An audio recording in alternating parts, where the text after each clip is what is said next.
Jai Hind children. Today we will be starting a new chapter, that is New Kings and Kingdoms. This is the second chapter in history. Before starting the module, I wish that everybody is fit and fine at home. So the basic learning objective behind doing this chapter is that we will understand about the new dynasties. We will also understand the administration there. We will also come to know about the Cholas and what was happening in Tanjore. So let us.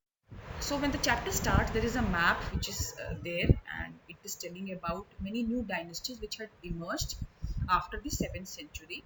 And this map is telling you about the emergence of dynasties, major ruling dynasties in different parts of the subcontinent between 7th and the 12th century. So you can see Gurjara Pratiharas and Rashtrakutas, Cholas, etc. The first topic which is mentioned in your book is the emergence of new dynasties.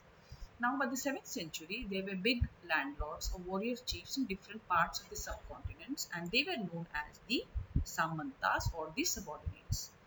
Now, these Samantas, they used to bring gifts for the kings, and they were supposed to be present at their court and provide the kings with military support whenever needed. Now, as the Samantas started to gain power and wealth, they declared themselves as Mahasamanta or Mahamandeshwara, which means the great lord of a circle or region. There is one special instance, one special example of a person named Danti Durga, who was a Rashtrakuta chief. Now, he overthrew his Chalukya overlord and he performed a ritual which was called as Hiranyagarbha. The literal meaning is the golden womb. Now, when this ritual was performed with the help of Brahmanas, it was thought to lead to the rebirth of the sacrificer as a Kshatriya, even though he was not a Kshatriya at birth. This is the image of a wall relief from cave number 15 at Aurora, and it is showing Vishnu as Narasimha or the man lion. It is also there in your book, and this is the work of the Rashtrakuta period.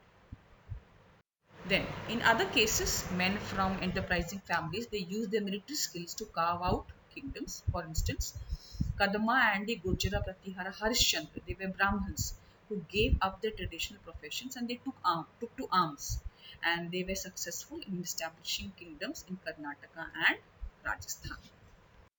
The next topic is administration in the kingdoms. Now, many of these new kings they adopted high sounding titles such as Maharaja Dhiraj, that is the great king, and Tribhuvana Chakravartin, that is the lord of the three worlds, and so on. However, in spite of such claims, they often shared power with their Samantas as well as with the association of peasants and traders, etc.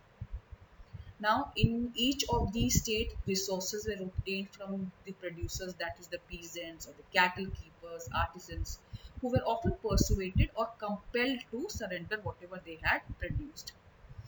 Then, the inscriptions of the Cholas who ruled in Tamil Nadu refer to more than 400 terms for different kinds of taxes.